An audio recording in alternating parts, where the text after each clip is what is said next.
do Stress, de facto, foi aquilo que eu vou tentar falar nestes 10 minutos que eu tenho. É algo que começou já aqui há bastantes anos e começa de um grupo de pessoas. E eu trouxe aqui, isto não será já o grupo original, mas já representa uma evolução, porque já tínhamos umas camisolas. Estas camisolas eram desenhadas por pessoas do grupo, em que vocês conseguem identificar aqui uma série de caras um pouco mais jovens e tendo por trás essa bela joia que é a Torre de Belém, onde nós nos reunimos sempre e partimos da Torre de Belém. Aliás, dizia-se muitas vezes que o escritório do Clube do Stress, ou a sede, era junto à Torre de Belém, 9h30 Torre de Belém. Era aqui que as pessoas se encontravam ao domingo para fazer a sua corrida. Por outro lado, o Clube do Stress, no meio daquilo que é o amadorismo, que é um clube destes, tem alguma estrutura e tem alguma hierarquia. Nada se passa assim de qualquer maneira. E há um comitê central que reúne semanalmente e de onde emanam habitualmente as orientações essas são religiosamente cumpridas, com admoestações, se as coisas não devem ser feitas como eles querem, e de facto a coisa tem resultado e tem ao longo destes anos feito. É algo que eu me orgulho muito, é pertencer a este clube. A maratona, de facto, é o desafio que cimentou depois de tudo isto. Portanto, nós começámos numa época em que correr era algo que era muito popular, as corridas populares emergiam a todo o tempo, por todo lado. Não vou aqui citar muitas, mas havia muitas corridas populares, a do Diário de Notícias, da Primavera, a Corrida dos Sinos, a Meia Maratona da Nazaré, e por tudo isso nós íamos sábado a sábado, passando e em grupos, neste caso aumentando a pouco e pouco, até que começámos a ir à maratona, que é o verdadeiro desafio do corredor, era ir e estar presente numa maratona, acabar essa maratona, preparar essa maratona, sofrer para conseguir fazer a maratona, acabar e começar a pensar na outra a seguir. Duas corridas aqui lado a lado, do lado esquerdo a Maratona de Londres, no meio daquelas figurinhas há lá algumas pessoas do Stress, deste lado de cá as corridas da ponte, as emblemáticas corridas da ponte, e não esquecer aqui, já que temos aqui presente, até porque faz parte também das linhas de Torres, o Mário Machado, com o seu jornal onde a gente lia e aprendia e tentávamos perceber as lesões que tínhamos, porque ele ensinava como é que a gente passávamos as lesões, essa coisa toda. E felizmente ainda existe naquele formato original que uma pessoa tanto gosta e que tanto gosto tem.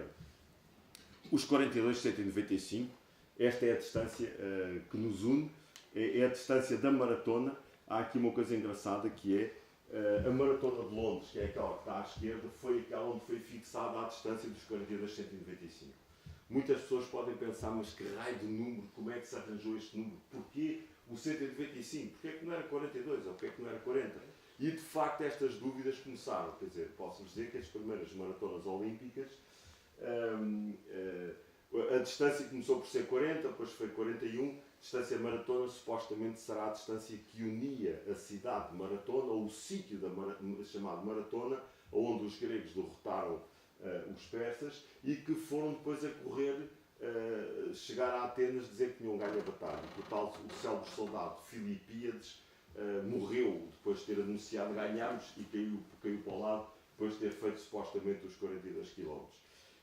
As primeiras maratonas olímpicas tinham distâncias variáveis, e esta distância é fixada em Londres. Em Londres, em 1904 ou 1906, em que a corrida foi solicitada e pedida à rainha que estivesse presente no final, e a rainha disse que sim senhor, mas com uma condição, que a maratona, a rainha era ali uma mulher toda poderosa, e disse que a maratona tinha que acabar à frente do camarote real lá no estádio. E ele disse, sim senhor, acaba, e começava em Windsor. Entretanto, em Windsor, onde estava a Princesa de Gales com os filhos, a Princesa de Gales queria dar ou participar na partida, a rainha estaria na chegada, e a Princesa de Gales disse, mas os meus filhos adorariam ver a partida e querem ver a partida. Portanto, a partida foi em frente à nursery do castelo de Windsor. E por isso, partindo da Naçarim, chegando exatamente à frente, é que deu os 42,195, que até hoje é a distância mítica da maratona. De facto, eu muitas vezes, a meio da maratona, me perguntei, já fiz umas tantas, e me perguntei o que é que eu estou a fazer aqui, porque as dores são enormes e uma pessoa diz, para que é que eu me meti nisto, chatice a isto, vamos lá ver, mas é se eu acabo, uma fadiga total, mas é um dia perfeito, porque é aquilo que a gente quer. E acabamos sempre da mesma maneira, que é I will be back, porque de facto a gente quando acaba já está a pensar qual é que será a próxima. Onde é que é a próxima? Ainda agora saímos desta e qual é que é a próxima? Só quem faz uma maratona sabe o que é isto. E de facto o que aconteceu com o Clube do Stress foi que a pouco e pouco as pessoas foi aumentando. Olha, esta é uma participação na Maratona de Londres, em que vocês veem aqui várias pessoas que se distinguem. Estes sacos de plástico eram os sacos de plástico da CUF, do Hospital da CUF, porque nós sabíamos que ia chover e eu resolvi levar os sacos de lixo onde cortámos um buraco para meter a cabeça e cortámos os lados para meter os braços, e lá o Arons Carvalho na altura era secretário de Estado e isto fez com que a gente tivesse direito a algumas fotografias especiais. Como sabem, esta também é uma curiosidade, porque antes das corridas das maratonas nós temos sempre que beber quantidades enormes de água. A hidratação, e eu como médico sei isso, a hidratação é fundamental e nós sabemos que durante aquele dia anterior temos de gerir 1 litro, ou 1,5 litro, ou 2 litros de água. A consequência é esta, que é antes da partida, lá conseguimos arranjar um sítio onde nós nos fomos ali aliviar, e que isto todos os corredores da maratona sabem, e esta felicidade depois que aparece no fim com a nossa medalha ao peito. Bem, e é precisamente nesta corrida do stress e nestas maratonas que nós tomamos contacto pela primeira vez em algo que nós não tínhamos feito. Porque eu lembro quando nós estivemos em Londres começámos a verificar que muita gente corria por uma causa. Isso via-se nas camisolas, isso via-se na partida, porque havia stands. As pessoas corriam por alguma determinada doença, por um transplante, qualquer coisa, pelas crianças do hospital tal. Havia um motivo para correr. E esse motivo para correr foi que nós trouxemos daqui e lembrámos, porque é que não fazemos em Lisboa? Porque é que não fazemos nas corridas, neste caso foi da ponte 25 de Abril que começámos a fazer isto. E assim foi o stress a partir desta altura, começou e penso que fomos os primeiros a dar o pontapé de saída em relação a esta forma de estar, que era utilizando publicidade nas camisolas, utilizando figuras públicas que corriam connosco para chamarmos a atenção. Utilizando tudo isto, conseguimos arranjar donativos que possibilitaram darmos uma quantidade de dinheiro a várias instituições. Esses donativos reforçaram-se, já vamos ver aqui assim mais à frente onde eles estão aqui assim. Nós demos, a primeira coisa que demos foi no primeiro ano, demos a Acreditar, depois demos para o Lar de Santo Estevão em Viseu, e depois demos, a partir de uma certa altura, uma quantidade, demos 19 carrinhas, começámos por dar 4 carrinhas na APA-CDM, depois demos para a Guarda Cassano, depois demos para a Ajude do Porto, para a Andar, para a Cerce de Évora, e finalmente, quando se fez esta belíssima maratona do Porto de Lisboa, uma estafeta que uniu estas duas grandes cidades, Correr para Sorrir, em que se deram 10 carrinhas adaptadas a pessoas para deficientes. Eu penso que isto teve um impacto enorme para nós mesmos. Eu lembro-me que das coisas que eu nunca mais me esqueço foi a visita de algum destes sítios aonde nós demos as carrinhas. Quer dizer, em que a gente vê a sorte que temos na vida. Porque ter um deficiente, ao contrário, eu como médico sei isso, quer dizer, ainda ontem vi algumas pessoas com cancro que infelizmente têm a sua vida, por mais que a gente faça daqui a 1 ou 2 anos, as coisas terminaram, mas a coisa terminou. As famílias podem fazer assim, partimos para outra, a nossa capacidade de resistência é grande. Quem tem um deficiente, isto não acaba. Quer dizer, e a primeira coisa que a pessoa que tem um deficiente pensa é, quando eu acabar, o que é que vai acontecer ao deficiente? E estes lares que nós vimos, em que nós vemos ali verdadeiras provas de amor e verdadeiras provas de vida, porque a nossa vida transforma-se completamente, e eu acho que é com grande orgulho que nós o Clube do Stress fez isto que em poucos sítios é mencionado muitas vezes, mas estão aqui 19 carrinhas que não custaram tão pouco como isto.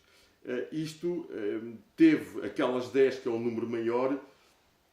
De facto, foi numa corrida que é o Porto de Lisboa, é uma estafeta que parte do Porto e que chega a Lisboa, está aqui a partida precisamente e a chegada a Lisboa, em que unimos o país, em que uma série de pessoas do Stress fizeram várias etapas, de dia, de noite, até que se conseguiu chegar a Lisboa, e que isto de facto foi uma maratona inesquecível e uma loucura, como é a maratona, mas uma loucura bonita e que permitiu fazer aquilo. Está claro que isto teve uma consequência e que de facto aqui temos já uma imagem do Clube do Stress numa altura mais recente, muito maiores pessoas.